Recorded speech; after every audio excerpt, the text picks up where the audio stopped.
Hello and welcome back to another episode of the Full Metal Cast. Full disclosure, I'm actually re-recording this part as I read about 15 pages into what's about to be the Full Metal audiobook of One is a Crowd by Frank Chodorov. I lost the first 15 pages to the AWS outage, the cloud, electronic gremlins. I don't fucking know. So now I'm going to go reread another 15 brutal pages of early to mid 19th century English. But no matter, I have alluded to this book and I have mentioned Mr. Chodorov, the author, several times. He wrote the masterpiece, Income Tax, The Root of All Evil, which happened to be a piece I found on the back of a book about Civil War, post Civil War writings in a bookshop in Louisiana. Obviously, that title stood out. It was sort of advertised on the back of this old book as other writings published by the same company. And so naturally, I looked it up, and sure as shit, One is a Crowd, which is what I'm about to read, and Income Tax, The Root of All Evil, are both available online as free PDFs. So I printed them out, read them both. Read Income Tax first. It was an amazing, incredible read. I highly encourage you to read it. And if you don't, I'll probably read it after this at some point anyways, but I sort of went backwards in the chronology of Mr. Chodorov and read One as a Crowd, which is really more so about how he came to form his ideas and his sort of view on the world, the problems that plague it, the sort of faults of man, and how we go about resolving those in the best way that we esteem possible. In this, though, he brings about the idea of individualism. Um, the word itself sort of triggers thoughts in the minds of many, mostly negative ones, I'd probably say. People probably think it means like selfish, but you will soon learn that is not it at all. And most of what he preaches is also in line with Spooner and Tolstoy. Thus, why I have come to love him so much, because those are sort of my founding fathers, my Rushmore of absolute freedom and just harmony and idealistic way of living. And just sort of my true compass, those who have sort of helped sort of formulate my true compass, if you will, of natural rights. You will learn that natural rights is word for word exactly the doctrine that Mr. Chodorov believes in and adheres to without fault. And it's hard to find fault in his argument or holes in his arguments. So obviously I came to love this man, but a lot of what he writes in this as well, even though it's from 1950, that's when the copyright was sort of stamped on this book. It was written in 1952. Um, are very applicable today, even so much as quote unquote the Jewish problem, which is just said in a passing chapter, which I'll hit on in this first part because it was lost. But things, such as like Mamdani Zoran, whatever the fuck his name is in New York, his rise to fame, Bernie's rise to fame, the sort of socialistic state and government that we have today, as well as even things happening on college campuses. He sort of, Chodorov, that is, sort of proposed a framework for the turning points for the Ben Shapiro's, the Giannis, that right ring troll guy who I also bring up later when talking about an analogy, um, offered a framework for how they should have gone about doing what they did. They obviously didn't take that, and they obviously did their own things with it and chose to be content farms rather than facilitators of the expansion of the human consciousness and sort of nurturing the minds of the young individualists. But we'll get into that a little bit later. That's really just a long run up into this. But this was important enough and impactful enough for me as I've read through this. Again, it's free. Follow along or read it for yourself. Otherwise, just hang tight and listen. And it seemed relevant and powerful enough for me to read it today. So the intro is written by a John Chamberlain. Unfamiliar with him, but pertinent nonetheless. So I'll read it from cover to cover, intro included. And so without further ado, One is a Crowd, Reflections of an Individualist by Frank Chodorov. Introduction. Along about 1935, in response to the so-called challenge of communism, America was blanketed by a literature of crypto-collectivism. There were neo-technocrats and planners by the score. The Keynesians and middle-way journalists were out like night crawlers after a vesper shower. If numbers and the sort of thing that passes for intellectual journalism in this country were ever definitive, the cultural climate of our nation would have been altered beyond recall in those years. But one of the grand lessons of history is that you cannot break the continuity of a culture or a tradition unless you are prepared to liquidate all those who have known the duco de la vie of the old regime. And I looked this up. Translated, it simply means, but one of the grand lessons of history is that you cannot break the continuity of a culture or a tradition unless you are prepared to liquidate all of those who have known the sweetness of life of the old regime. Lenin said it long ago. To make collectivism stick in a land that has known the blessings of individualism, you must catch a whole generation in the cradle and forcibly deprive it of tutors who have learned the bourgeois alphabet at their mother's knees. In a land of republican law, this is impossible. No matter how clever or omnipresent the collectivist propaganda may be, a few culture carriers of the old tradition will escape. They may be reduced to publishing broadsheets instead of books. They may be compelled to conduct their straggling classes in dingy classrooms in old brownstone fronts. Certainly, they will have a hard time getting posts on a university facility, but they will still be hanging around and still talking when the tinsel begins to wear off of the latest 5-year plan or government-sponsored Greenbelt colonization scheme. Their books and pamphlets, ready for the chance encounter that sparks all revolutions or reactions, will fan the revival of the old tradition that periodically displaces the callow presumptions of the new.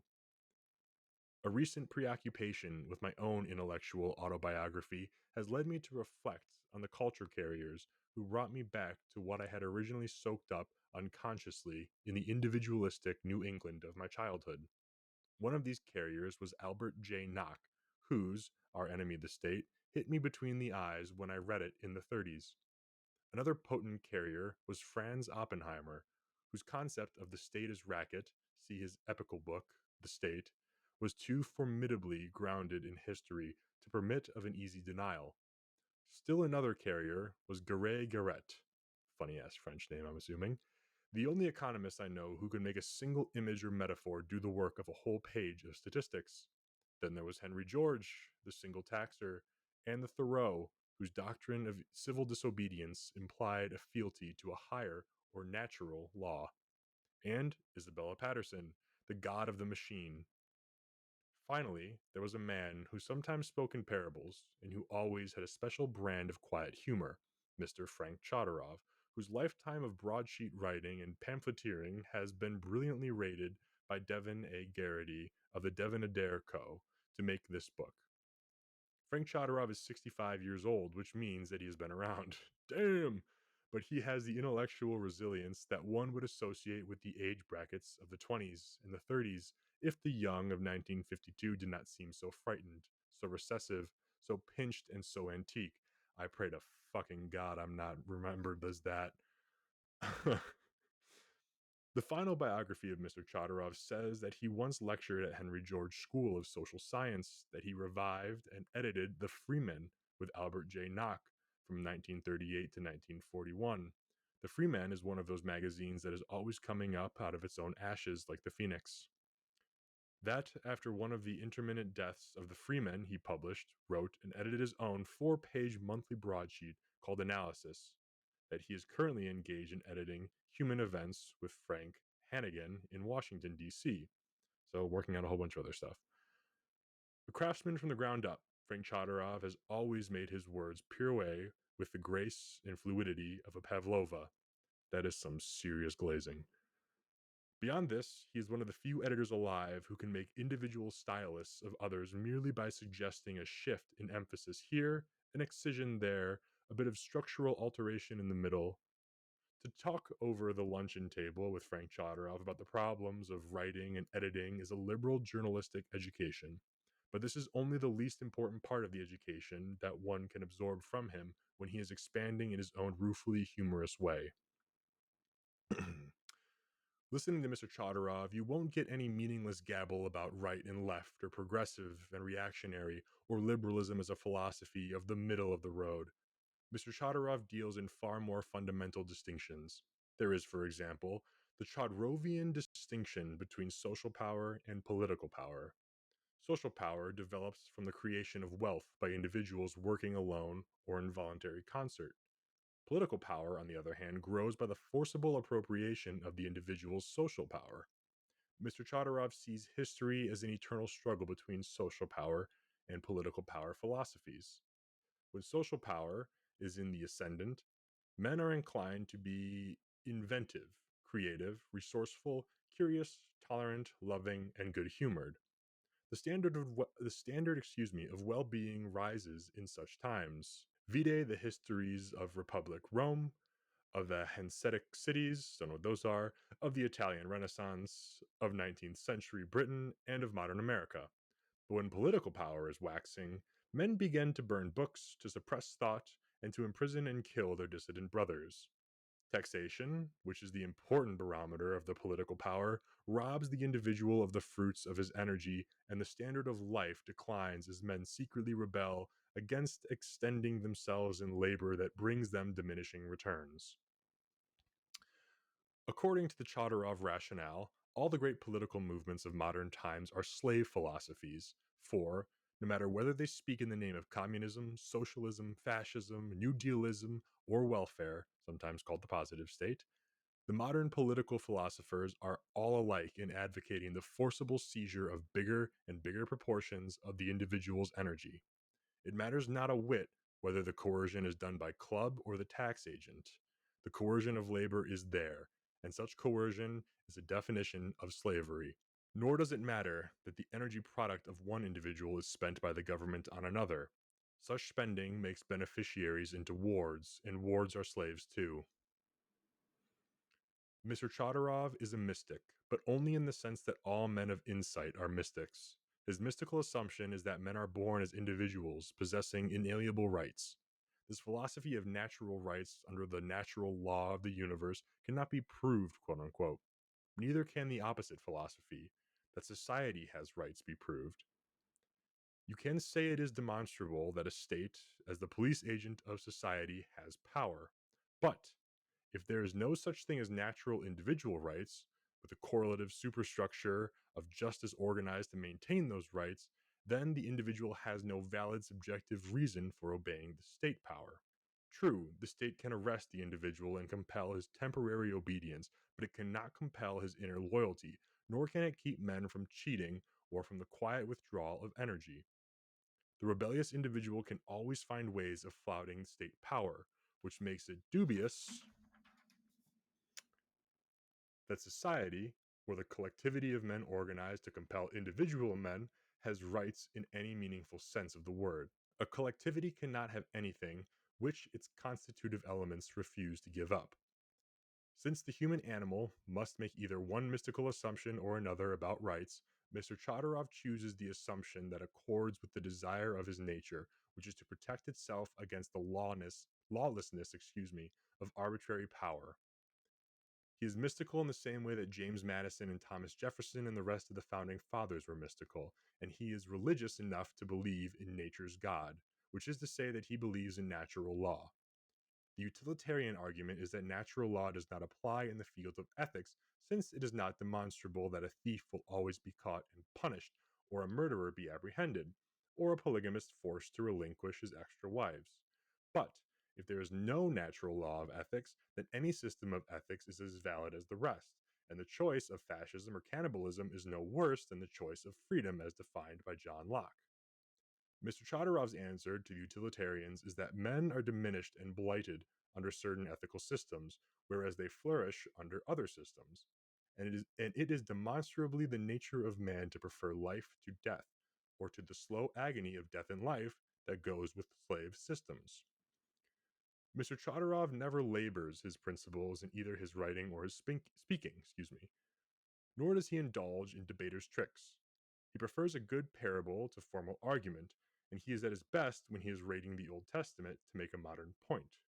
His essay on Joseph, Secretary of Agriculture, which is a simple recapitulation with Chodorovian asides of the Old Testament story of Joseph and the ever normal granary, tells us all we want to know about Henry Wallace and the Brannaman Plan. This essay is first-rate entertainment. But it is also good instruction. Like all good teachers, Chodorov knows that instruction is always improved when it comes in the form of entertainment. What he offers in his essays as entertainment is, of course, worth 10 of the ordinary political science courses that one gets in our modern schools. It is a measure of our educational delinquency that nobody has ever seen fit to endow Mr. Chodorov with a university chair, but his successors will have chairs once Mr. Chodorov has completed his mission in life, which is to swing the newest generations into line against the idiocies of the collectivist epic that is now coming to an end in foolish disaster and blood. John Chamberlain with a booming intro, kind of glazing the dude, but he's spot on. Anyways, on to some Chodorov writing, chapter 1, titled On Promoting Individualism. I'm going to have to watch my phone here as well because my lady will have to get picked up. I think I mentioned that in the last one before I went back. I'm now re-recording the first part of this, but here we go. I was talking to a group of deplorers. There is no dearth of them these days, what with the national passion for pushing power on the government. This group, however, was most concerned with the spread of collectivist bills in our schools and colleges. Of a certainty, what we are getting in the way of legislation and propaganda is the result of what has been learned and is being taught. It follows that any change in the direction of both legislation and public thought must begin with education. Something had to be done about it. One man suggested the establishment of a college of individualism as a sort of intellectual powerhouse to feed ideas to other disseminators. Innocently, I asked the question, what is individualism? I was aiming at a curriculum. There was a good deal of floundering, as I had anticipated. In politics, we were sure of that individualism is a negative point of view. Cut government to the bone. But what is the allowable minimum? The downright anarchist was for abolishing all government, amen, on the premise that people would improve morally by its absence.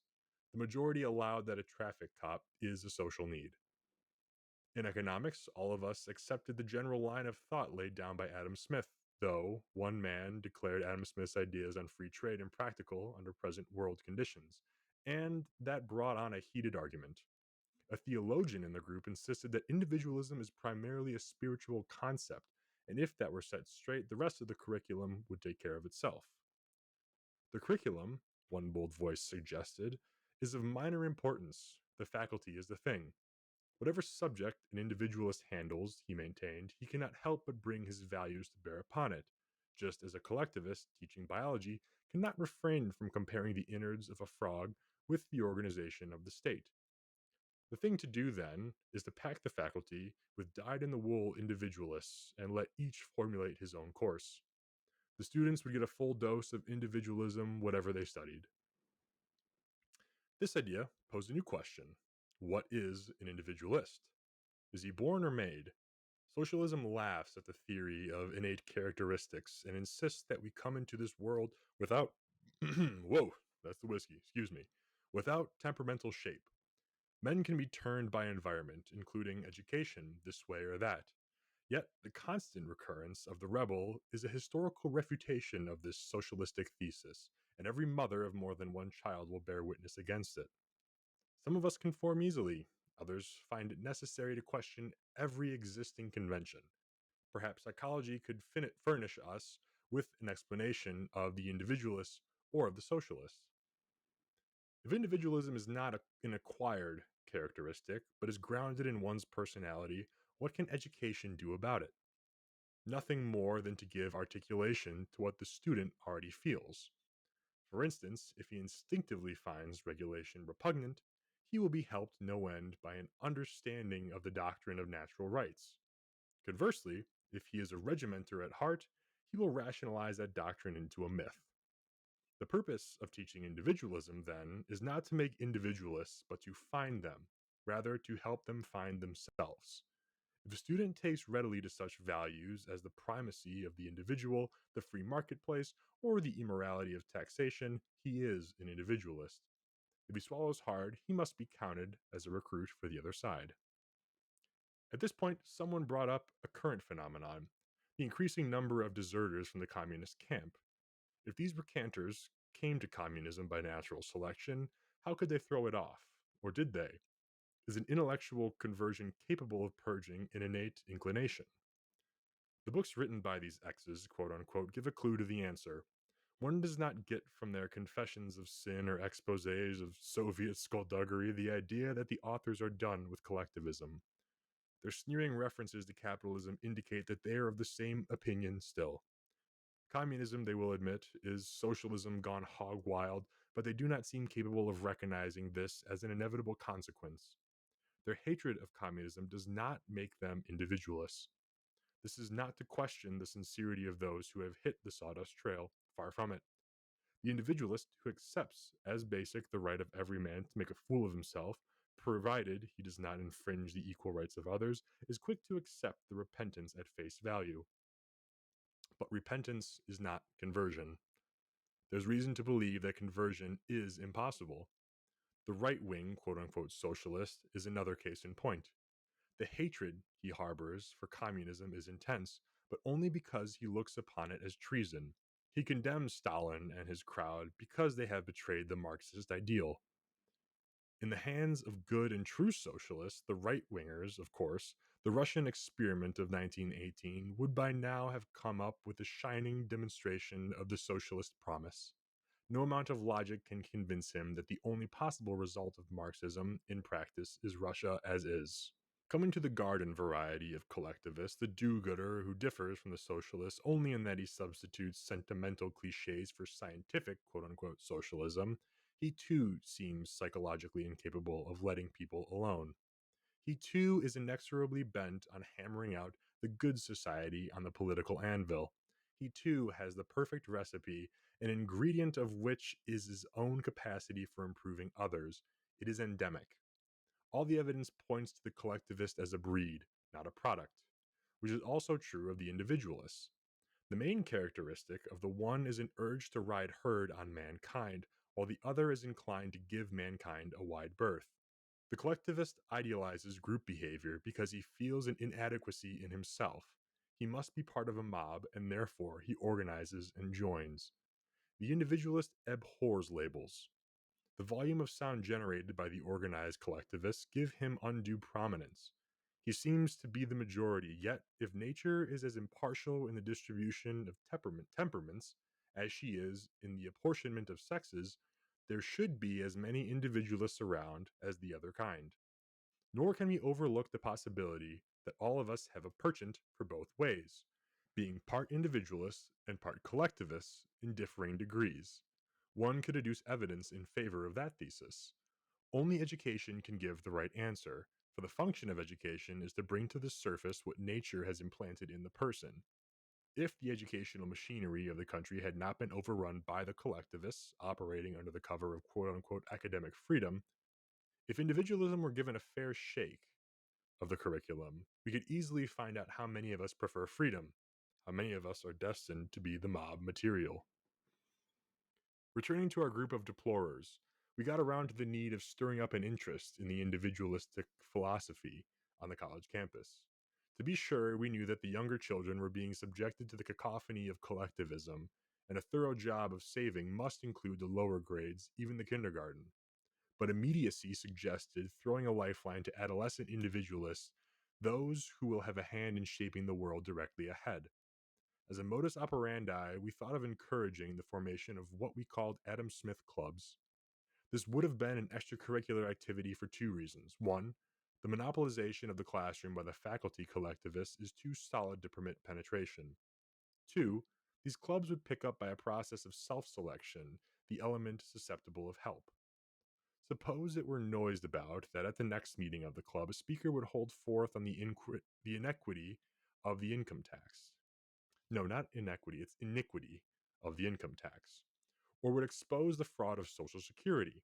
Those who instinctively rejected the textbook apotheoses of these two institutions would attend, while the energumens of the collective action would stay away, especially if they had once felt the uncongenial atmosphere.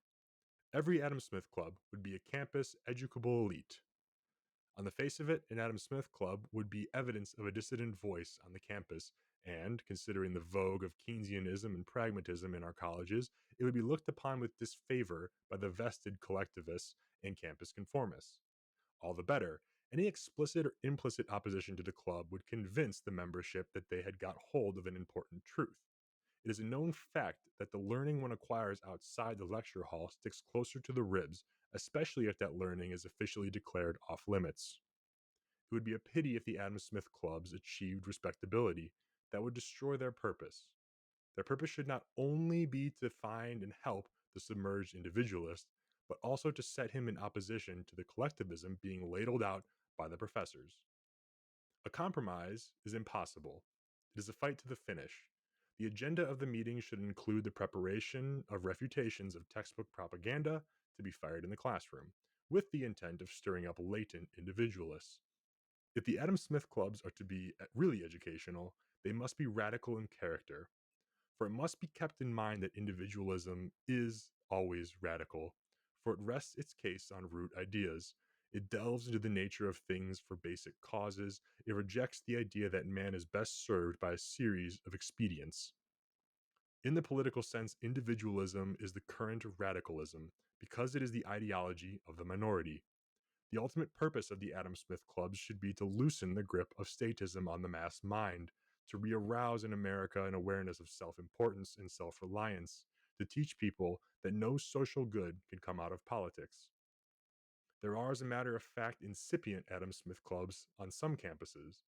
The individualist simply cannot be eradicated. In every period of history when the machinery of the state, including education, was set against him, he made his spirit felt.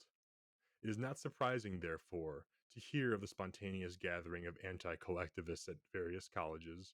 These boys and girls should be given encouragement and help, and that would be the purpose of a college of individualism.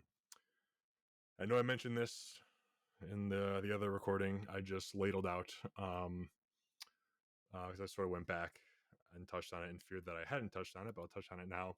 This is the framework. This is uh, the foundations of what Turning Point could have been. This is what Charlie Kirk could have built. This is what the Ben Shapiro's, before he turned out to be an Israel Zionist shill and the like, all could have done. Instead, they decided to build clip farms and content farms, with no interest in actually doing any good or expanding the human consciousness, right? As he put, the ultimate purpose of the Adam Smith Club should be to loosen the grip of statism on the mass mind, to re-arouse in America an awareness of self-importance and self-reliance, to teach people that no social good can come out of politics. Instead, they did the exact opposite. They marched onto college campuses, knowing their audience very well, selectively choosing the topics that would outrage said audience. By the way, this audience is a group of uneducated morons who are going to school for a gender studies degree, most likely, on their parents' dime, or going in a tremendous amount of debt for something so silly, walking up to the mic without really knowing what they're getting into, and then getting walked over by a guy whose job it is to walk over them for clicks. Um, and instead of, maybe showing that the entire reason why they're there and fighting is because of the state, and again, no good can come from it, they decide to fight for their flavor of state, no different like the left and the right wing socialists pointing the finger at each other, saying that neither of them can get it right and that the left brought on communism. But if the right wing socialists got in power, they would never do such a thing. This just is absurd. Anywho, on to chapter 2. How a Jew came to God. And this is an interesting chapter. It's long-winded. It's a lot of like early life stuff. I know, pun intended. Um, he feels the need to explain his Jewish heritage, even though he doesn't really practice it or acknowledge it or feel like he's Jewish at all. People just call him a Jew because that's how they know how to identify him. This is important in shaping his thoughts, and it's interesting to see how his thoughts flow and formulate from an early age based on his experiences, and how he sort of abandoned his initial assumptions about all the problems in the world, but used those same assumptions to sort of help bolster the new ones. There's also a lot of relevant things in here as it relates to the Jewish problem, quote unquote, as he calls it. But anywho, chapter 2, how a Jew came to God. I am a Jew, not that anyone cares, least of all myself, and my abrupt declaration serves only to introduce the story of an intellectual experience, not a sermon nor anything suggestive of a purpose. My excuse for bringing the matter up at this time is that there is some talk about a quote-unquote Jewish problem, and the recrudescence of this phrase, with its socially unpleasant connotations, has again got me to asking myself, What is it that I am when I name myself or am named a Jew?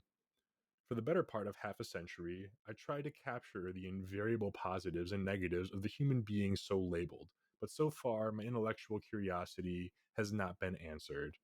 I admit that this curiosity was whetted on the emery wheel of unpleasant experiences, but it is still lively after the years have turned these experiences into pleasant reminiscences.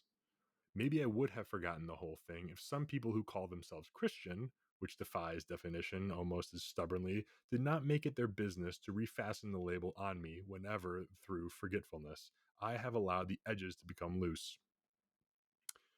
They seem to care a great deal more than I do, and they show their concern in ways that are often ingenious and with a sense of delicacy, and sometimes they are not so nice about it. There's the fellow who explains when he invites me to lunch that he is taking me to his club. I didn't know he belonged to one, because there's a stupid feeling among the members, which of course I do not share, that might prove embarrassing, and I wouldn't have that for all the world. Or the one who in a complimentary mood assures me that I am not a Jew, but like one of us.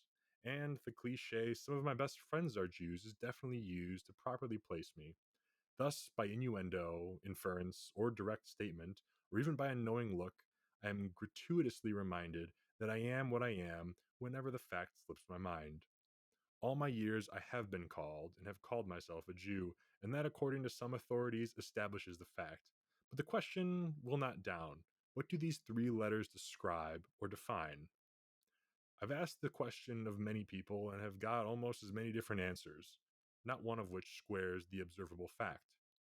Subjectively, I know that I am, but as for a Jew, I have no consciousness of it at all. It has never been revealed to me. I have learned it by rote only. Hunger, fatigue, headache, and itch are quite real. There is no mistaking these facts of consciousness, but never have I experienced a similar perception of Jewishness. There may be people whom perceptions of race, religion, or nationality are as definite as the taste of ice cream, but I am inclined to believe that these ideas are like lipstick or a coat, something one puts on and takes off, or has put on, like shackles. But that as it may, I am devoid of any sensory perception of Jewishness. The next part of this chapter, titled A Lexicographer's Search. I look into the mirror and see the reflection of features similar to those worn by others called Jews. Yes, my face has a marked resemblance to my father's, also to my brother's, and my children bear the same features. Maybe then there are certain distinctions of physiognomy which, if they could be captured in words, would settle this matter of definition. However, I observe features quite subjective of my own, worn by people who are not called Jews. The exclusiveness becomes uncertain. My people come from Russia, and I notice that many Russian Christians, on the basis of their facial characteristics, could easily pass for blood relations.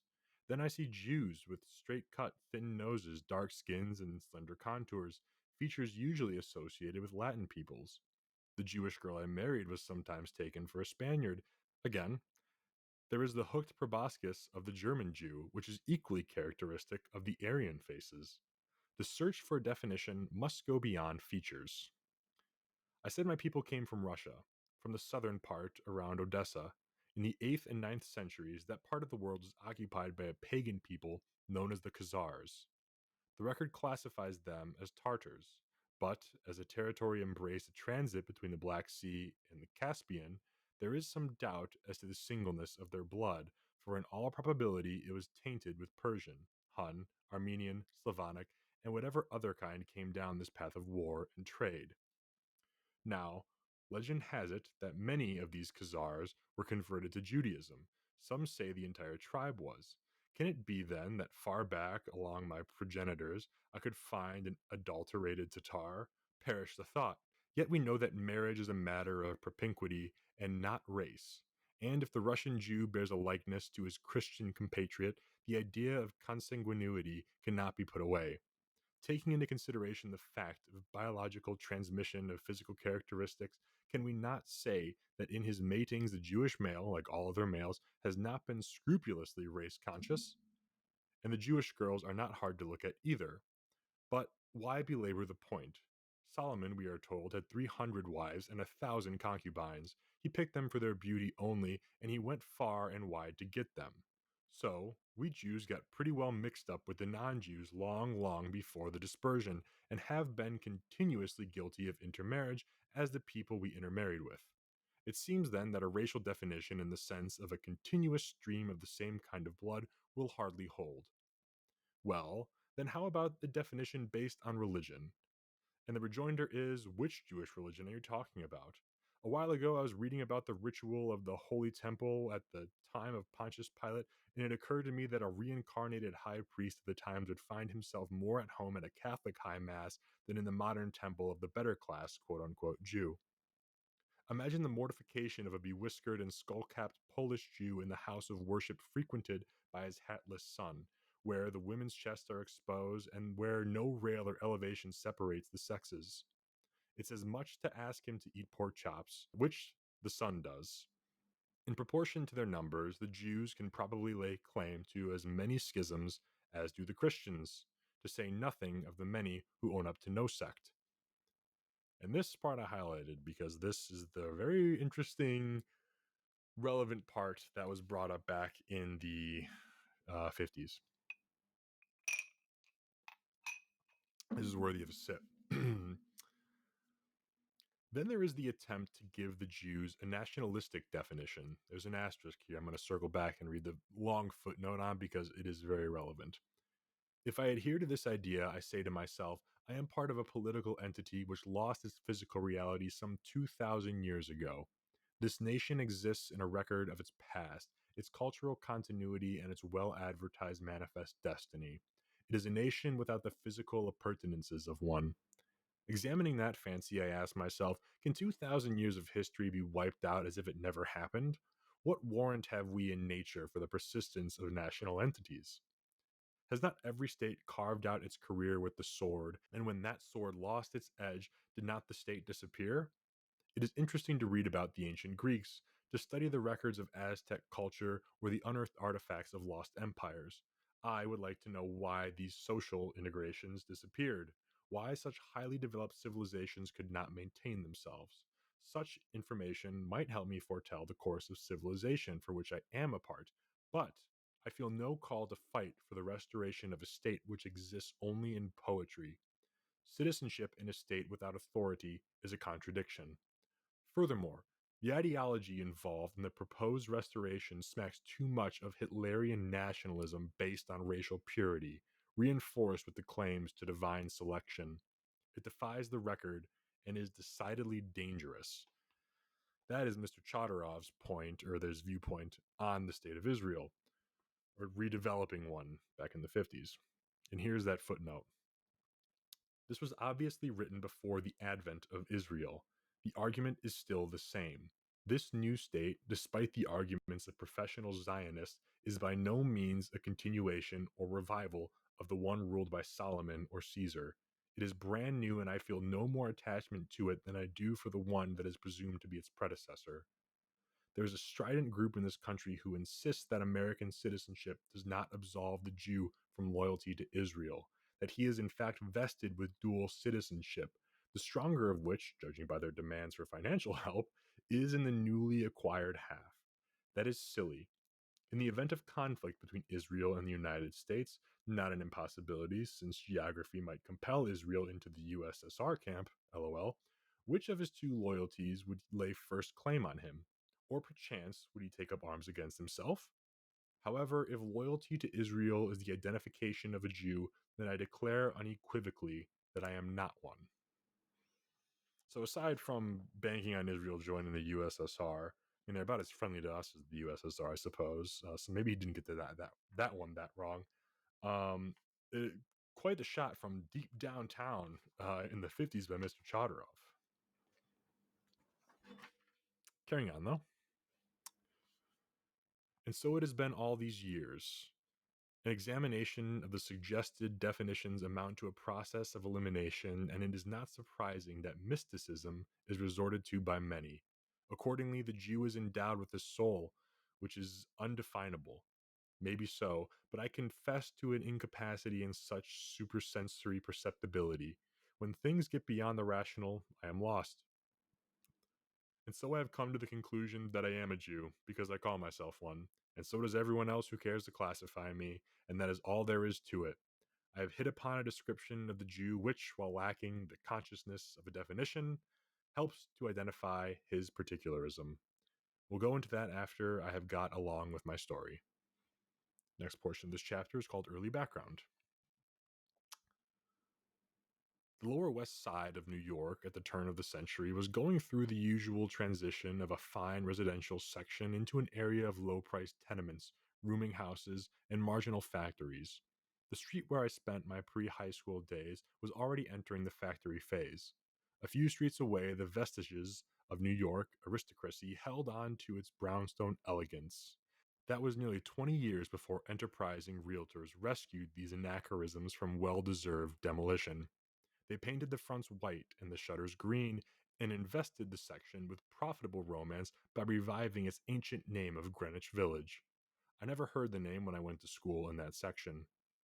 There were two Jewish families beside mine in the neighborhood, and one moved uptown before I got to high school.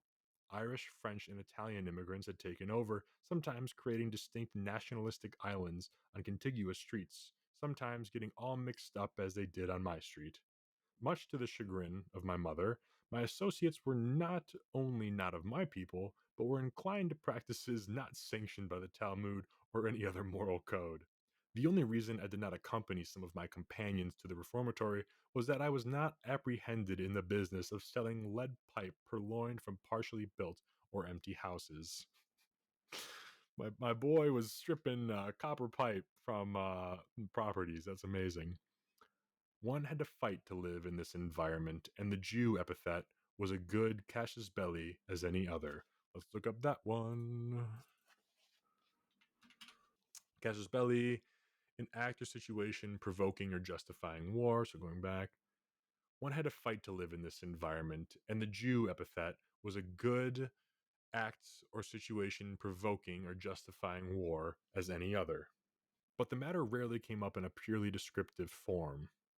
The viciousness of the accompanying adjectives rather than the word itself being the real challenge.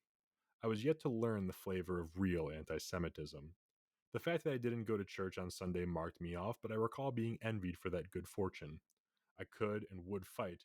I was good at the games we played, and when the gang had some collective purpose to pursue, I was expected to do my share. Race consciousness never entered into our affairs. I knew I was a Jew, there was no question about that, but it did not bother me. It did bother my mother, of course. She had a rabbi come to the house to teach me Hebrew. My apostasy began right there and then, not only because this added education interfered with my ball games, but also because of my objections to the pedagogical method of the rabbi. He insisted on my learning Hebrew by sight and sound rather than by understanding of the text, and progress was made difficult by my impertinent interrogations. I began to suspect that these hieroglyphics hid objectionable ideas. An incident of this period did much to undermine whatever inclination I may have had toward the ancient tradition. One very cold night, the rabbi tottered into our house in a pitiful condition. It took half a dozen glasses of boiling tea to thaw him out. He then told how a sympathetic goy had offered him a pair of gloves and why he had refused the gift. A Jew must not be an instrument of bringing a mitzvah or blessing on a non-believer. That was the first time I believe that I came smack up against the doctrine of the chosen people, quote unquote, and it struck me as stupid and mean. The real and permanent education of the child consists in the fermentation of ideas put into its mind by experience. Against that, all book learning is as nothing. For instance, I remember well my last trip to the synagogue when I was 11 years of age on Yom Kippur. The ritual was of ancient vintage. Women and children worshipped in the balcony, while the shoeless, shawled, and skull-capped men on the main floor faced the walls as they incanted the prayers to the metronomic swaying of their bodies.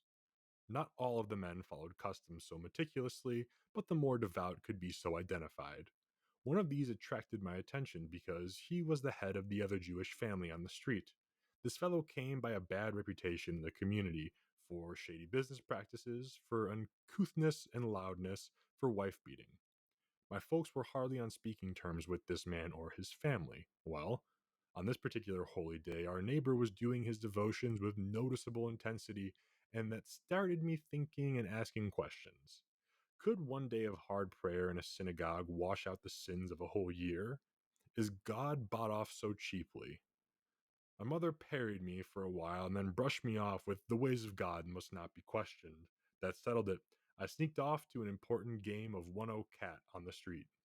My mother finally got her wayward son into high school. These 4 years were indeed happy ones. Contact with boys of a more reputable background weaned me away from docks, warehouses, gang warfare, and trial by fisticuffs.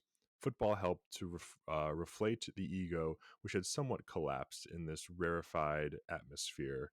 The acclaim of the crowd on Saturday afternoons was reassuring.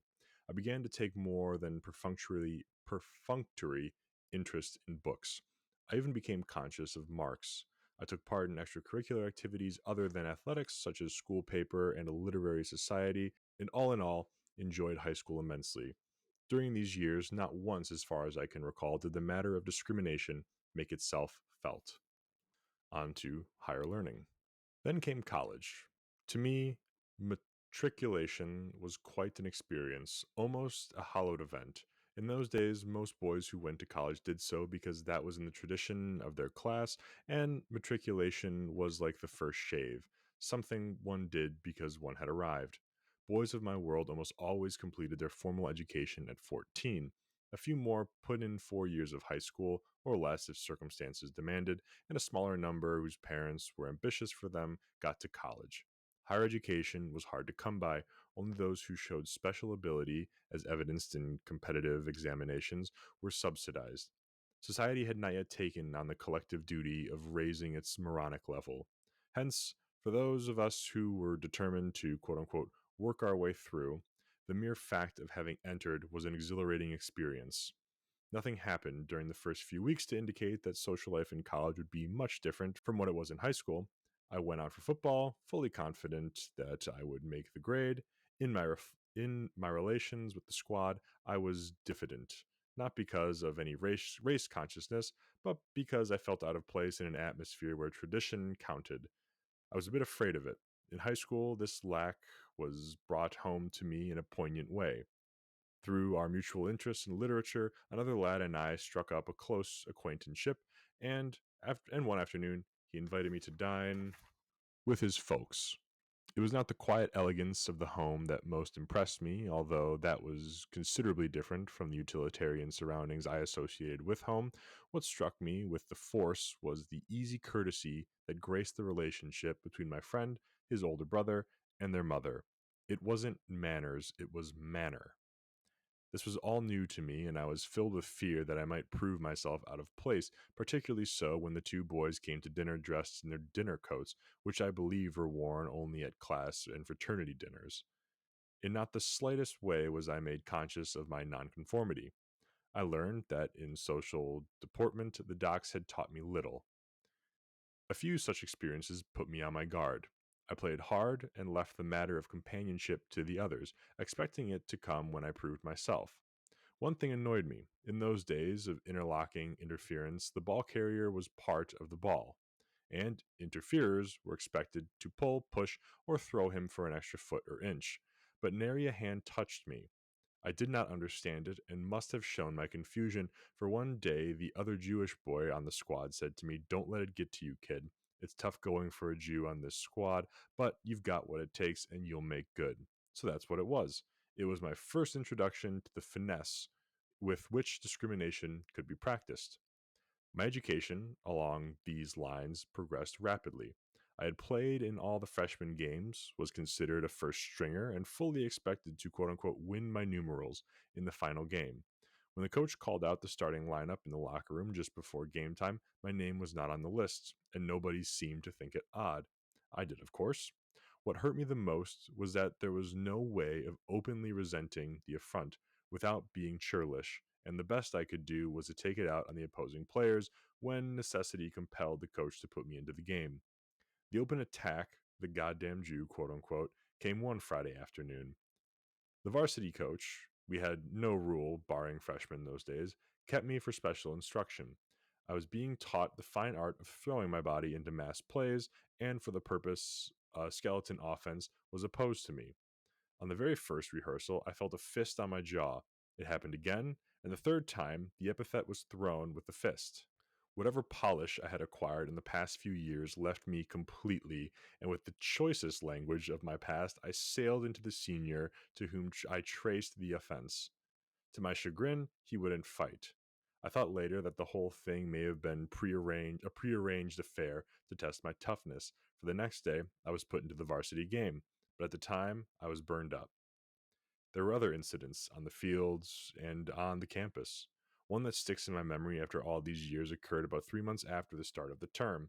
A fellow with whom I had been very friendly at high school, a member of my fraternity there, passed me as I was crossing the campus with another friend without acknowledging my salutation. I said to my companion, "What's the matter with Carl? Is he deaf?" "No, not deaf, but didn't you see that fraternity pledge pin on his lapel? He can't be friendly with a Jew now." That hurt. Soon I learned that discrimination was not confined to the students. Some of the Jewish upperclassmen protested openly against the wave of anti Semitism that year. I learned later that it was a regular autumnal phenomenon and were for doing something about it. They called a meeting.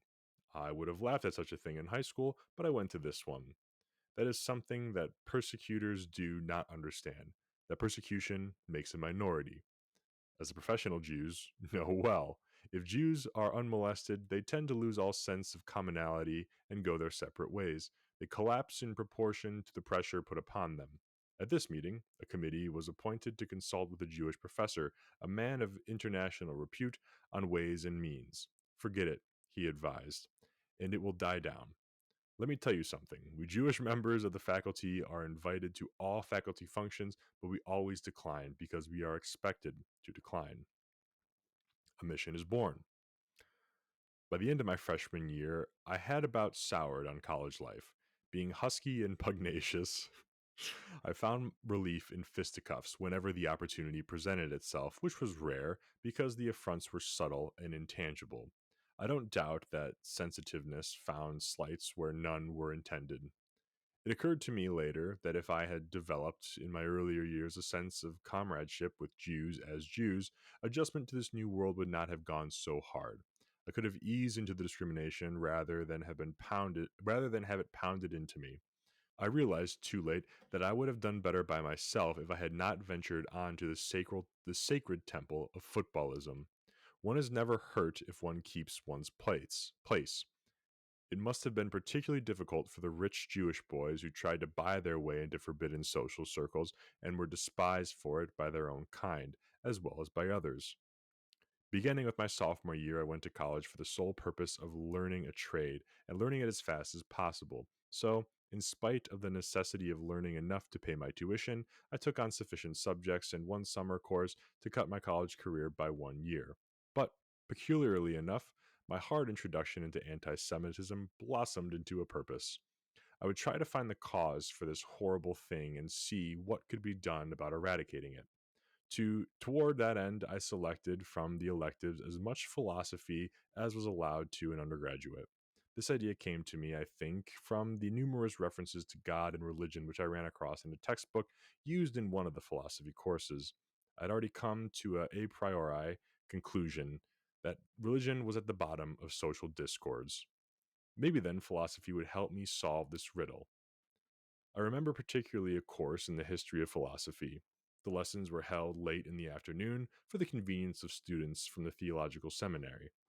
There were also some older students, specials with heretical tendencies, and one diplomatic skill of the professor prevented the metaphysical battles from becoming brawls. The post session arguments in the corridors provided the real fun of the course, and here the atheists had the best of it, probably because they were more empathetic. The sharpest of these was a Jew, a special student about 30 years of age whose deep sincerity indicated that he had a mission. Before the year was up, the godless ones had me on their side, and I had a mission too. An emotional experience had given my intellectual groping a definite direction. There was no doubt in my mind that I had found the quote unquote truth. Having found it, I was in no mood for further questioning, for contemplative reflection. All I needed now was confirmation of my discovery, for which I looked to propaganda. I swallowed whole the agnosticism of Robert Ingersoll, and the Age of Reason became my Bible against the Bible. The anti-clerical tales with which 17th and 18th century literature is full served as documentary proof of the perfidy of all things religious. Atheistic literature and a publication for which I later wrote an article or two fed me with phrases that served for reason. It is easy to found a philosophy upon a half-truth, the easiest thing in the world of thought. The anti-Semitism which had hurt me became only a single expression of evil which religion had always wrought, and I linked the sufferings of the Jews with the slaughter of the Huguenots, the massacre of the Christians by the followers of Mohammed, and the Inquisition and all the persecutions that throughout history had been done in the name of God. The Borgias can be explained psychologically or politically. I chose to explain them as the product of religious mania. Whenever I read of slaughter in the name of God and country, I blamed it on God alone. Religion became the cause of all strife. The church, the altar upon which human happiness is sacrificed, clericalism, the embodiment of all evil. The world would never be a fit place to live in until the whole kit and caboodle were wiped out, and toward that windmill I tilted my lance. I sometimes wonder whether reformers are more interested in their egos than their reforms. My judgment in the matter would be biased. At any rate, I think I was quite sincere in my anti-God crusade. I sought converts in Chicago, where I was employed as an advertising man, having given up as hopeless for a Jew the ambition of becoming a professor of English. There was an institution known as the Nut Club. Membership was voluntary, unpaid, and the meetings were held in a park. Every warm evening or weekend, men bent on impressing their views on one another would proceed to do so without formality.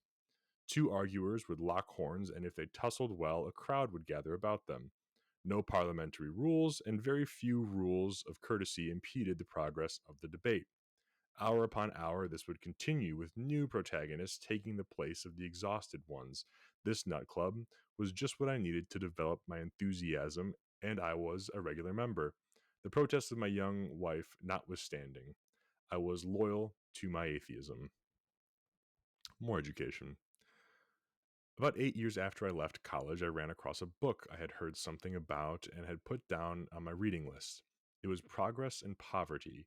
A friend had a copy in his library. He said he had never read it, and while waiting for him to shave, I had read the introduction entitled The Problem. It explored the age-old social problem of poverty in the midst of plenty and promised the reader an inquiry into the cause. I wasn't particularly interested in the proposition, although my contact with poverty should have predisposed me to it, but was struck with the literary style. Here was something of the cameo clarity of Matthew Arnold, a little of the parallel structure of Macaulay, and periods of Edmund Burke, and with all of this, Victorianism, a New World fervor that was catching. I knew I was more interested in how this man, Henry George, some fellow who I had heard had run for mayor of New York, said it then in what he had to say. Probably a 19th century essayist, I surmised, whom I had missed the deficiency had to be made up. I borrowed the book for a week or two. For 6 months, I read and reread this book, even to the neglect of the Nut Club. Some technicalities in economics delayed my progress, and a rather involved discussion of the nature of interest came near flooring to me. Obviously, he's Jewish, he doesn't pay interest. There were two occasional panegyrics about God and the natural order, which I passed off as 19th century flubbery, with which the author sugarcoated his decidedly radical ideas. Through it all, there was a cogency in the reasoning that could not be denied. I became convinced the author had something. And then came a thought which disturbed my enthusiasm. If Mr. George was right, that poverty and the fear of it stir up social hatreds, then bigotry is a mere manifestation and organized religion is not a basic cause. That tended to upset the case I had built up. Suppose, I said to myself, I were to level all churches, put the priesthood out of business, convince everybody that religion is poison. There would still be the problem of poverty. There would still be an environment that makes for tough boys and another that produced dinner-coated young gentlemen. And maybe, I continued, the troubles which I had been laying at the door of the conniving pious is in fact the product of poverty, as Mr. George claimed. Well, at any rate, there were now two strings to my bow. economics, and religion, and I could vary my diatribes just for a change. I tried out my newly acquired theory in the park. The defense of an idea begets its conviction of its correctness.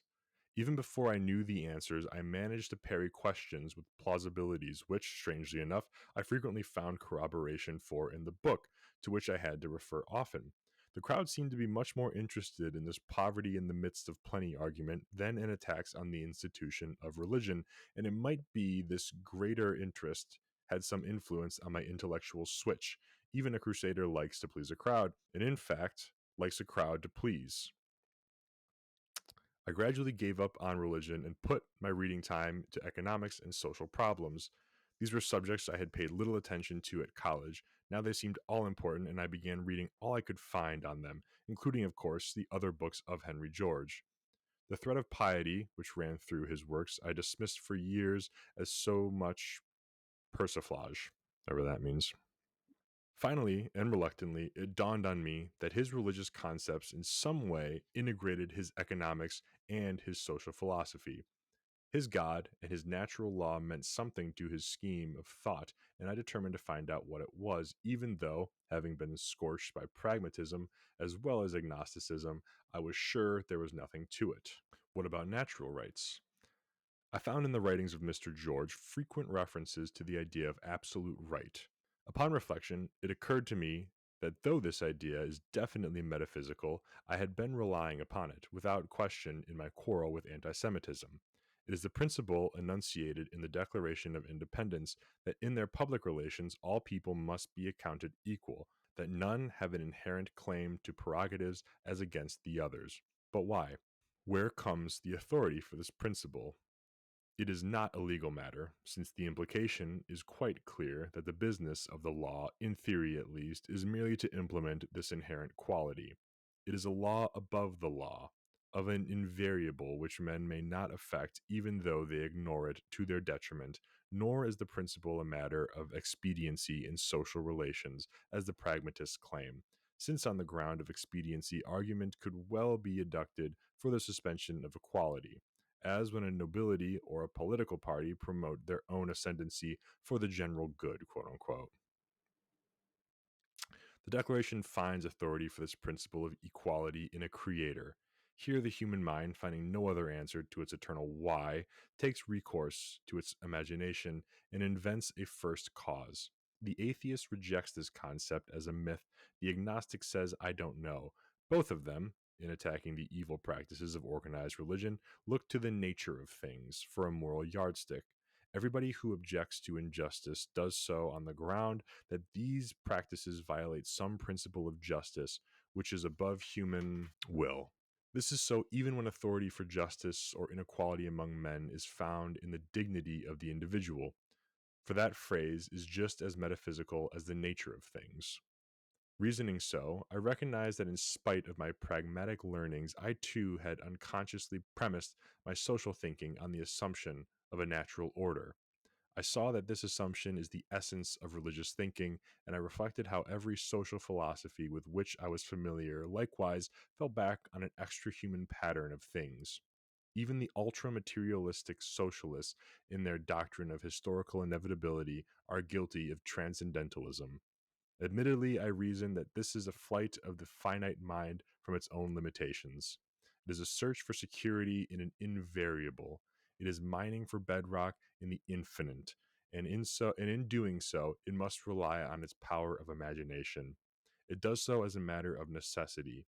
It must make sense of the world in which it lives, since it revolts at the madness induced by chaos.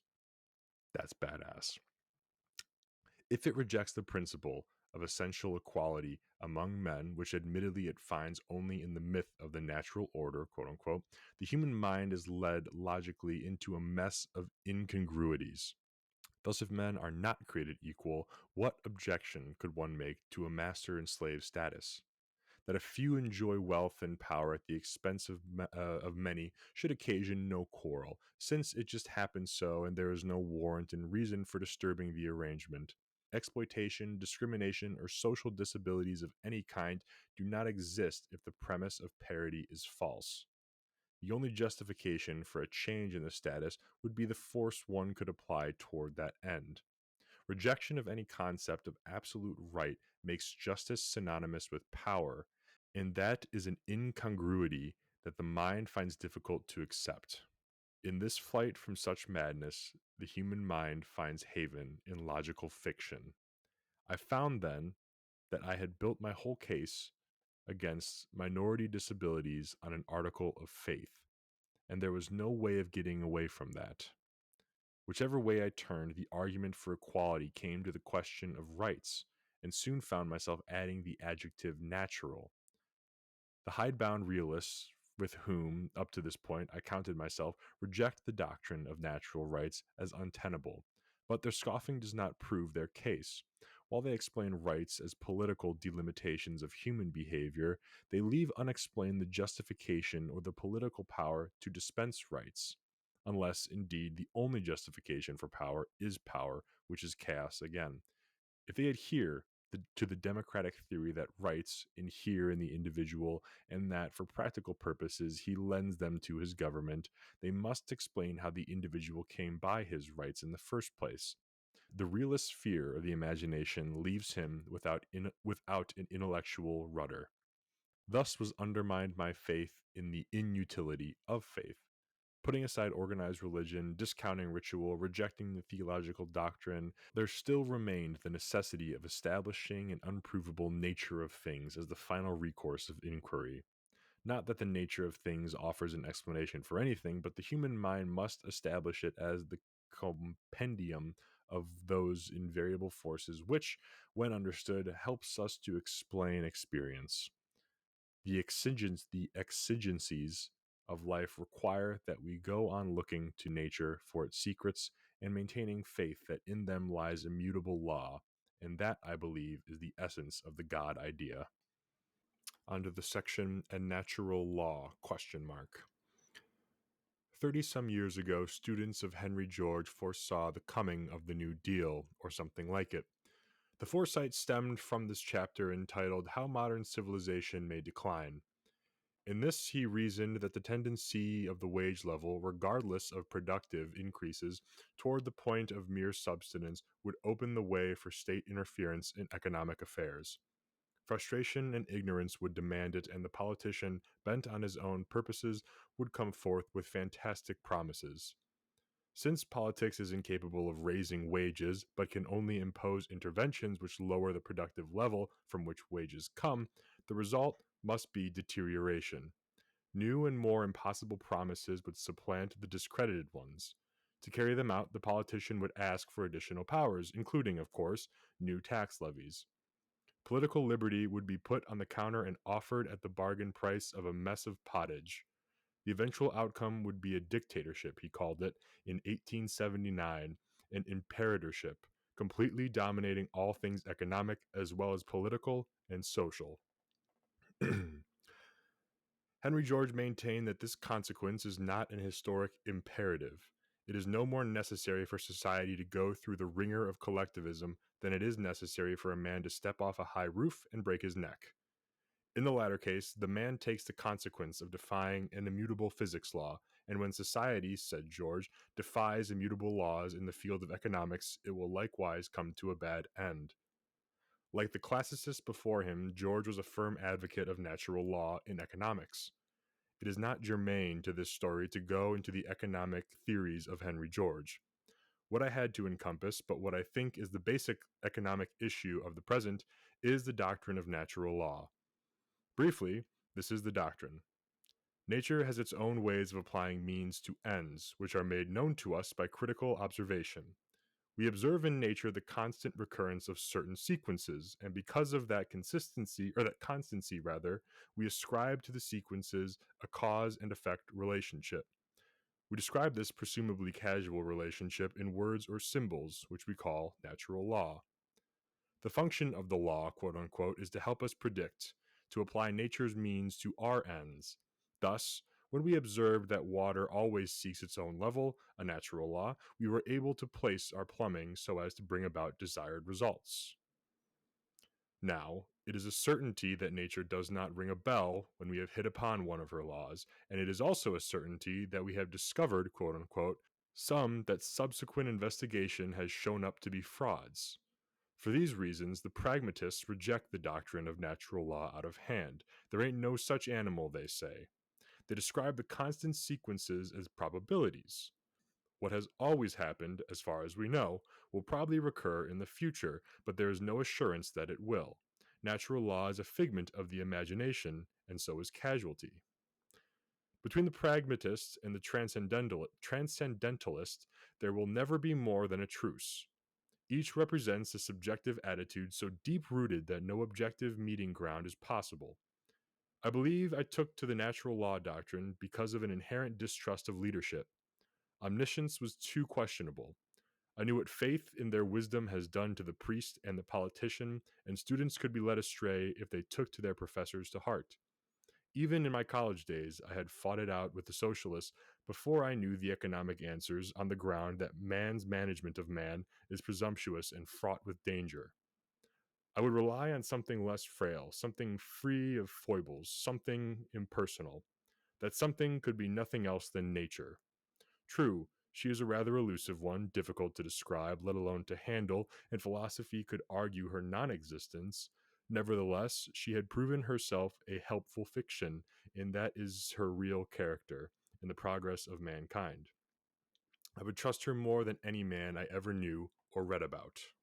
The difficulty, however, was that acceptance of the natural law doctrine called for faith in an order of things outside man and his works, and faith and I had been on the outs since I had first laid all social difficulties at the door of religion. I had fortified myself against the God idea implied in the natural law doctrine. In my study of philosophy, I met transcendentalism with a knowing smile. Youth admits of no unconquerable ramparts of thought and attacks every unknown with complete confidence in its offensive powers. That is the proper function of youth, for from the vigor of its self-assurance our fund of knowledge does profit. But when maturity comes to check up on youth's achievements, the sum total looks too much like spit and polish. The basic enigmas which youth inherits, it passes on. And so I came to the God idea, because my rejection of it put rational thinking on a merry-go-round. There was no way of measuring the validity of an idea except by itself. The emotional storm which anti-Semitism had stirred up caused me to throw overboard the anchor of reason. I had confused the organization which presumed to monopolize religion with religion itself, which is merely faith in the possibility of an explanatory pattern of consequences. If nature cannot provide any guide to orderly thinking, any rules for an overall harmony, then man's eternal search for one is silly. Must we look to parliaments for guidance? We might as well resign ourselves to wandering about in a maze of contradictions and quit trying to make sense of experience. On to the next section, titled, So What is a Jew? When I was convinced that the primary cause of social discord is economic, I gave thought again to the so-called Jewish problem, admitting, I said to myself, and to those who cared to listen, that some people delight in disliking Jews or any other minority. The matter would not come to violent hatred if everybody was always fully occupied at making a living and enjoying life. There would be no time for that sort of thing, and if it were realized that under proper conditions every pair of hands, even Jewish, add to the general fund of wealth, the dislike might be replaced by a healthier emotion. Oftentimes, however, the getting of a living under our socio-economic arrangement is attended with frightening difficulty. At all times, except when war or its anticipation keeps us busy, there seem to be more willing to work than our economy can employ, and the competition for jobs is disheartening. Not only are some forced to go without, but those who are employed get relatively little out of it. This is bad enough in itself, but it looms still worse when the evidence of existing plenty is all too strong. To the discomfort of going without and the exasperation of futility is added a feeling of injustice. The unfairness is more maddening than the lack. At this point in human affairs, the pagan custom of locating a culprit comes upon us. Divinity is not immune from this habit of mind, for it is proclaimed and proven with figures that there are more mouths than nature can provide for, regardless of the pair of hands which accompany each mouth. The surplus population must be got rid of, one way or another. That's the answer of the pragmatic literate, who goes on to say that nature's way of balancing accounts is some form of mass slaughter. To the unlettered, unemployed, however, a more specific culprit is necessary. Who took my job? Who robbed me of my trade and my business? Peculiarly enough, the blame is always put on somebody who is least capable of defending himself from the charge or form any action that might be taken. In Texas, it might be the Mexican. In California, all economic troubles came from the Oriental competitors. In New England, after the Civil War and even into this century, it was the Irish. The ex slave has been put in an especially easy target. And then, of course, there is the Jew. There must be a culprit, as every reformer knows. Would socialism have come as far as it has without the help of bosses, capitalists, bourgeois, and fascists?